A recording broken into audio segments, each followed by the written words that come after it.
behind the cape. Let's talk about, Superman sequel. Really? Mm-hmm. This early. I didn't expect it, to be honest with you. Superman Man of Tomorrow is coming 2027. Sure. I think we have a full actual release date. It better be a more mature story. Well, you know what? Don't let me tell you what it better be. Do your thing, Reeves. I don't know what to expect from that, though. It does seem like a bit of a helter-skelter system, so we will have been on James Gunn's DCU for 2.5 years, and then boom, kick you back into the Reeves verse. Yeah. Well, not totally, because I think Clayface is probably going to play a role in Reeves' whole situation. Maybe. Yeah. Maybe it gives him time to massage that situation and be like, "Hey, look, we already know who our Batman is. What's the number?" Yeah. Maybe that's what it all boils down to. Like, what's the number that makes this unturn-downable? Sure. Or what's the situation that makes this something that you can't refuse? Mm-hmm. Yeah. I, as much as they seem to be forging a path ahead of two Batmans at a time, it's disaster. It is please crater an age-old IP, old spiky-haired Frode one.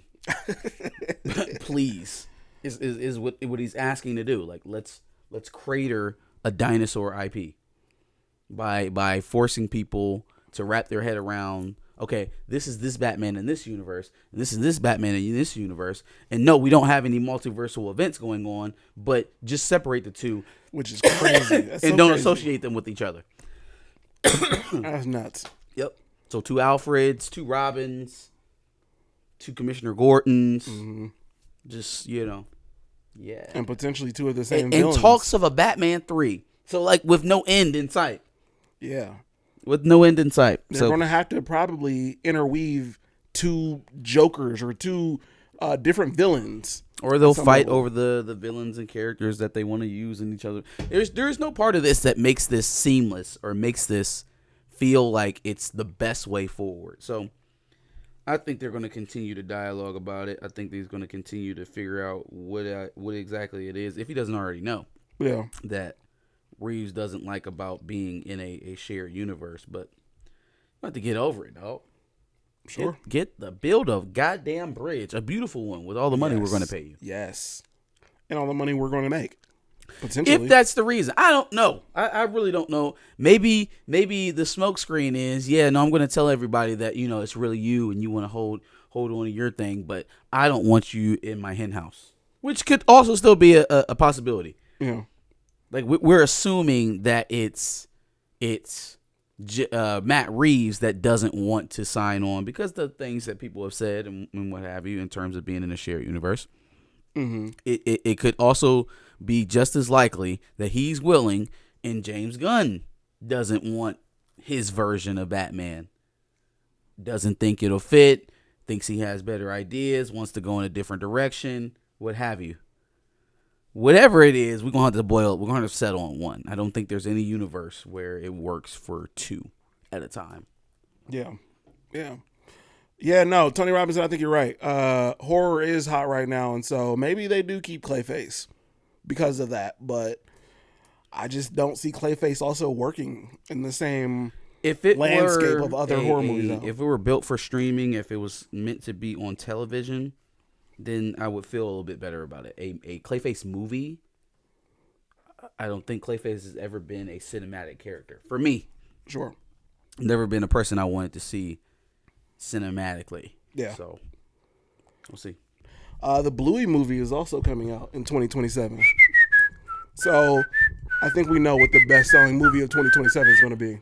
Ma, doom, doom, doom, doom, doom, doom, doom, doo, doo, doo, doo, doo. Yeah.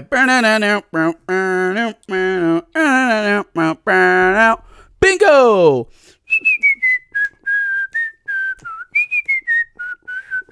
Bluey. I don't know what's happening right now. $2 billion. $2 billion. $2 billion. Okay. $2 billion worldwide. I can see that. And then it sells out every theater in Australia. And if they introduce a new song, everyone will be singing it.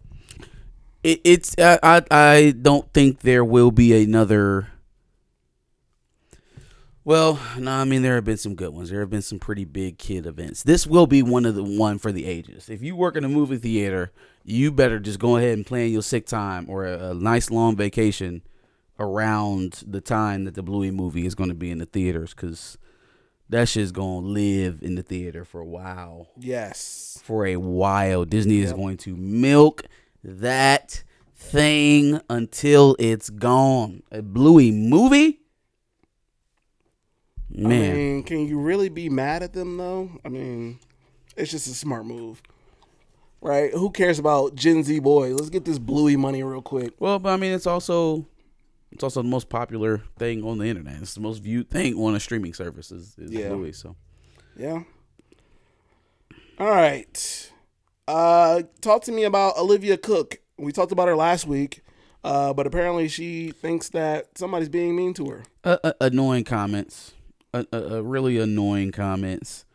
And I really don't be. I don't know. I'm not in a lot of different like fan groups and stuff like that. So like I don't get the kind of siloed vitriol behind certain actors or arcs and things of that nature. But like when these actors sometimes call attention to the backlash or some of the communications that they're receiving personally, I feel like they do the work of amplifying whatever narrative, whatever negative connotation is being put on their work. You are actively doing the work to put this on a platform for which everybody can consume it. Mm-hmm. I think people see things on their internet and assume the entire world is seeing the same exact thing. And there's just no reason to take this route, especially when you have this job.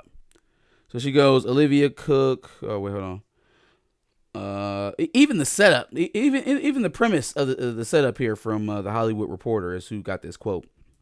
Olivia Cook on the hate that her and the House of Dragon cast have received from the fans. First of all, the hate that if that's what we could even call it, I would just call it criticism. But if we're talking about any negative context or negative comments that you were getting after season 2 of House of Dragon, I don't think it was like a damn, I hate redheads. Get Allison out of here. I think it had to do with the fact that we were fucking reading more than we were watching action. I think it had to do with the fact that at certain points you could actually fall asleep in this season and not miss something consequential because we left off in the same place that we started, right? But it's framed as if it was some of this. It was nonsensical and hateful and bigoted. Some of the fans have been fucking horrible to the cast. It makes me really angry. We're then supposed to just bow down and pay obstinence to these people that only want to say the most debased, hate-filled things. But thankfully, we've all experienced it in our own way. We've got each other, which doesn't make it right. First of all, lady, the people who say unhinged things to you online say unhinged things to other people. You are not special. This is the internet, and you are a public figure. And there's anonymity there. Kate, like, I don't understand this. You are part of one of the largest IPs in Hollywood. Of course they have a rabid fan base. Of course they have crazies in them. It is kind of the residual of working within a machine that big. Mm-hmm. Now, is it right for people to say that to you? No. Do you have to take it? Absolutely not. Should you highlight it as the main thing that you're getting back from the fandom? Should you place that? Like, if you have a quote out there about you, if you're playing Lady Alicent in a Game of Thrones series, and you want the Game of Thrones fans to have a quote about you in terms of how she feels about the fandom, do you want it to be they're fucking awful, they say terrible things? They've been terrible to us. Thank God we have each other so that we can forge through it. what's more important? Like the millions of people who watch you week in, week out on waited breath, waiting for something to happen, or the 5 people that you get nasty comments from on Twitter. Or the 2 or 3 YouTubers who are still riding the red pill wave and the anti-woke wave into oblivion. Yeah. Who's more important?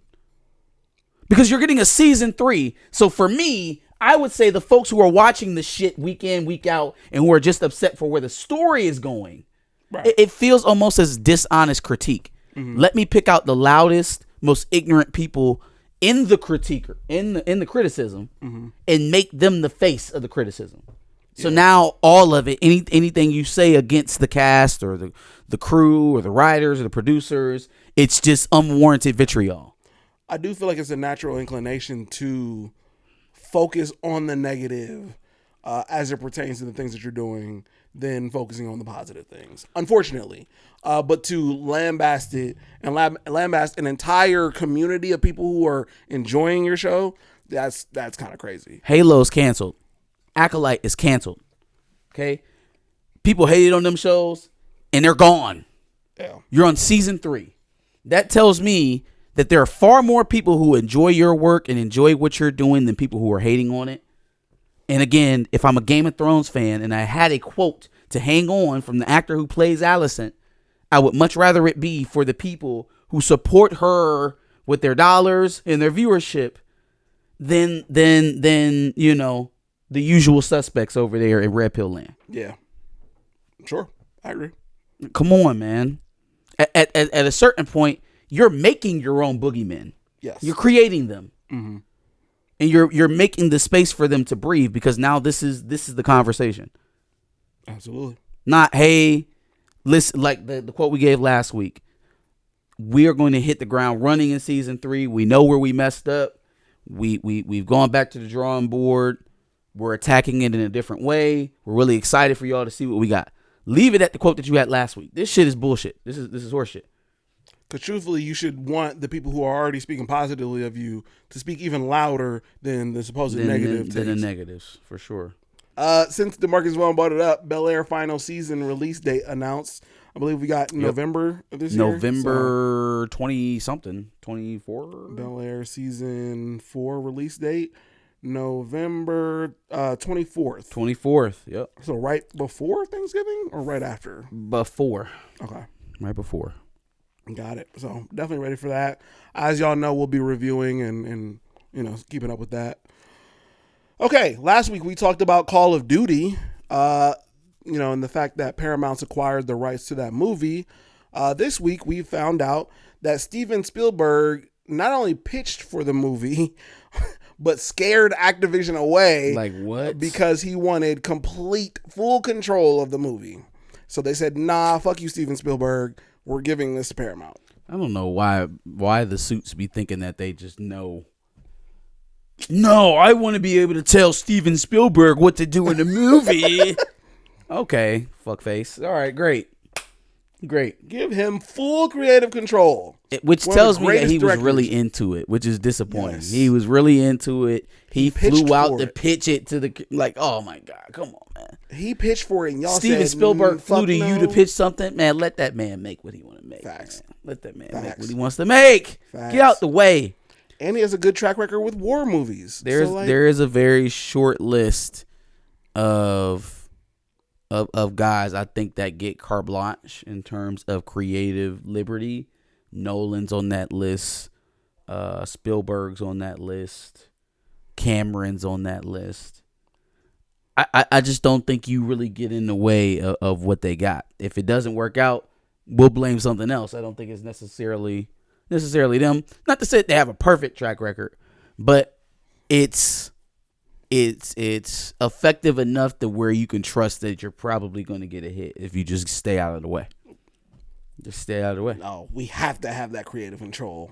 Man, we have to put a Kevin Feige type person on set to tell Steven Spielberg what to do. Steven Spielberg, no, we can't do that. Actually, we didn't clear that with legal. The Conjuring, last right, speaking of horror movies, opened with a $34.6 million domestic box office, the fourth biggest horror movie opening day of all time.